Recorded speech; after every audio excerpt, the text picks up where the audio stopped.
ദൈവം വിവരം കെട്ടവനാണെന്ന്. കിട്ടിയാൽ അടിക്കും. ഏത് നായിന്റെ മോനെ ദൈവം ആയാലും ഞാൻ അടിക്കും അവനെ. അടങ്ങ് രമണ അടങ്ങ്.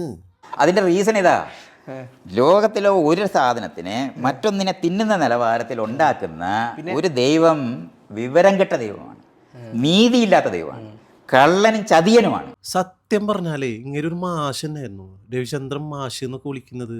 ഇത്രയും വിവരമില്ലാത്ത ആൾക്കാർ മാഷ് എന്നൊക്കെ വിളിക്കാൻ എങ്ങനെ സാധിക്കുന്നതാണ് ഞാൻ ആലോചിച്ചു പോകുന്നത്. ഇങ്ങനെ മാഷിനൊന്നും വിളിക്കാൻ കൊള്ളത്തില്ല കേട്ടോ, അതുകൊണ്ട് ഞാൻ രമണ എന്നാ വിളിക്കുന്നത്. ഒരു കാര്യം വെച്ച് നോക്കുമ്പോൾ ഓക്കെയാണ്. ഇപ്പം ഈ മൃഗങ്ങളൊക്കെ അങ്ങോട്ടും ഇങ്ങോട്ടൊക്കെ ആക്രമിച്ചുകൊണ്ട് ഭക്ഷിക്കുന്നു എന്നൊക്കെ വെച്ച് നോക്കുമ്പോൾ ഒരു മനുഷ്യത്വം, കരുണ, ദയ എന്നൊക്കെ വെച്ച് നോക്കുമ്പോൾ ശരിയായിട്ട് നമുക്ക് തോന്നും. വേറെ ഒരു അർത്ഥത്തിൽ ചിന്തിച്ചു കഴിഞ്ഞാൽ അതൊരു വിവരമില്ലായ്മയാണ്. അതാണ് പ്രശ്നം. വ്യക്തമാക്കി തരാം.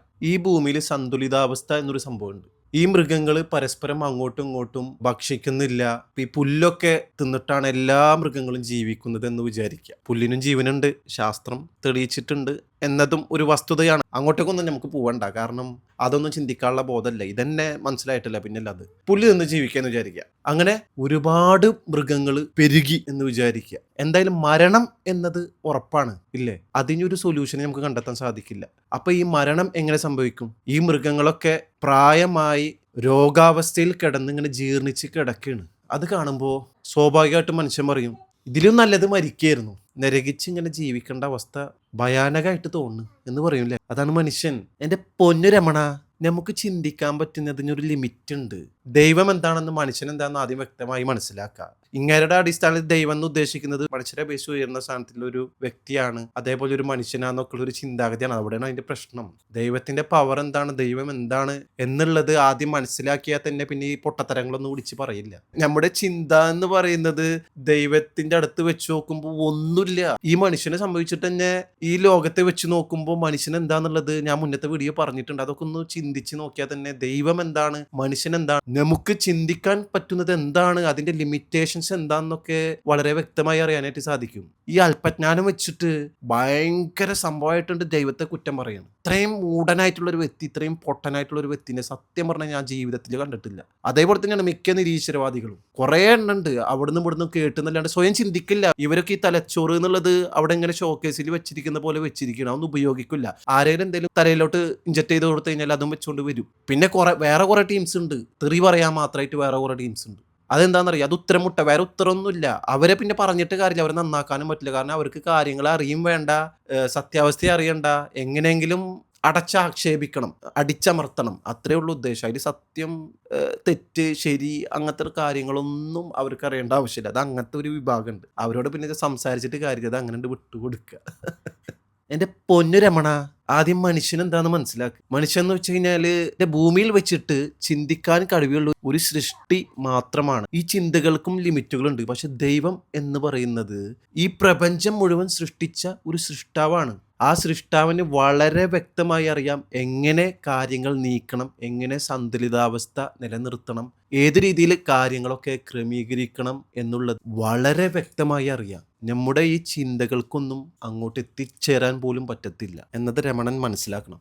മാത്രമല്ല ഈ സസ്യജാലങ്ങളുടെയൊക്കെ എണ്ണത്തിൽ ആ ഒരു സന്തുലിതാവസ്ഥക്ക് അപ്പുറമുള്ള ഒരു പെരുപ്പം ഉണ്ടായുള്ള ഒരു അവസ്ഥ ചിന്തിച്ചിട്ടുണ്ട് രമണൻ? ഭൂമിയിലുള്ള എല്ലാ സസ്യജാലങ്ങൾക്കും അതൊരു ഏറ്റവും വലിയ പ്രശ്നമായിട്ട് വരും. അതിലേറെ കഷ്ടപ്പെടുന്നത് മനുഷ്യരായിരിക്കും. അപ്പോൾ ഒരു തരത്തിൽ പറഞ്ഞാൽ ദൈവം ആ ഒരു സംഭവങ്ങളൊക്കെ സ്വയം ഏറ്റെടുത്തുകൊണ്ട് അതിന്റെ ആവാസ വ്യവസ്ഥയും സന്തുലിതാവസ്ഥയും ഒക്കെ നിലനിർത്താൻ സഹായിച്ചിട്ടേ ഉള്ളൂ. മനുഷ്യർക്ക് ആ ഒരു പ്രശ്നം പരിഹരിക്കാനുള്ള ബാധ്യത തന്നില്ല എന്നുള്ളതാണ്. കാരണം മനുഷ്യർക്ക് വേറെ ഒരുപാട് റെസ്പോൺസിബിലിറ്റീസ് ഓൾറെഡി തന്നിട്ടുണ്ട്. പിന്നെ വേറൊരു രസകരമായ വസ്തുത എന്ന് പറയുന്നത്, ഇങ്ങനെയൊക്കെ ചിന്തിക്കാൻ മനുഷ്യർക്ക് മാത്രമേ പറ്റുള്ളൂ. കാരണം ഇങ്ങനെ ഈ ഒരു ഭക്ഷണത്തിന് വേണ്ടി വേട്ടയാടപ്പെടുന്നതും പരസ്പരം ഭക്ഷിച്ച് ജീവിക്കുന്നതും ഒക്കെ മൃഗങ്ങൾക്കിടയിൽ അവർക്ക് പരാതികളില്ല. കാരണം അവർക്ക് ആ ഒരു തോട്ട്, അങ്ങനെ ചിന്തിക്കാനുള്ളൊരു ബുദ്ധി തന്നെ ദൈവം കൊടുത്തിട്ടില്ല. മറ്റുള്ളവരെ വേട്ടയാടുന്നത് അവർക്ക് ജീവിതമാർഗത്തിന് വേണ്ടി അവരുടെ ജീവൻ നിലനിർത്താനുള്ള ഒരു ഉപാധിയായിട്ടാണ് അവർക്കുള്ളോ. ആ ഒരു ആവാസ വ്യവസ്ഥയിൽ അവർ സംതൃപ്തരായി ജീവിച്ച് പോകുന്നുണ്ട്. മനസ്സിലായില്ലേ?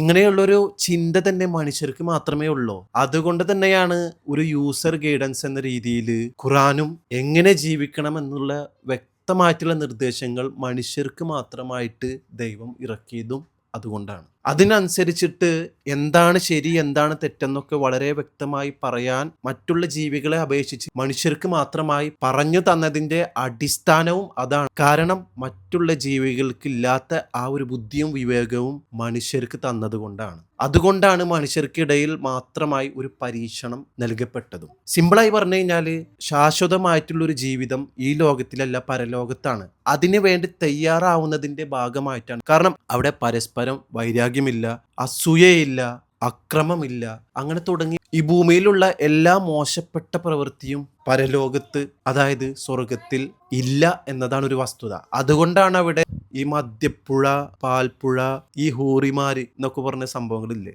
ആ സംഭവങ്ങളൊക്കെ അവിടെ ഉള്ളതും. ഈ കള്ളു കുടിച്ചാലുള്ള ദോഷകരമായ പ്രവൃത്തികളൊന്നും ചെയ്യാനായിട്ട് മനുഷ്യന് അങ്ങനെ ഒരു ചിന്ത പോവത്തില്ല. അതൊക്കെ നീക്കം ചെയ്തിട്ടാണ് പടച്ചവനെ ആ ഒരു ലോകത്തോട്ട് പ്രവേശിപ്പിക്കുക എന്നതാണ് വസ്തുത.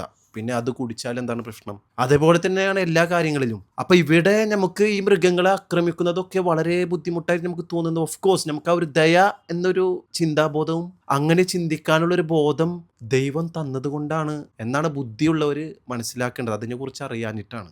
ഈ ഒരു ഭൂമിയിലുള്ള എല്ലാ ജീവികളുടെയും ആവാസ വ്യവസ്ഥ അങ്ങനെയാണ്. മനുഷ്യനൊഴിച്ച് എല്ലാ ജീവികളുടെയും ആവാസ വ്യവസ്ഥ അങ്ങനെ തന്നെയാണ്.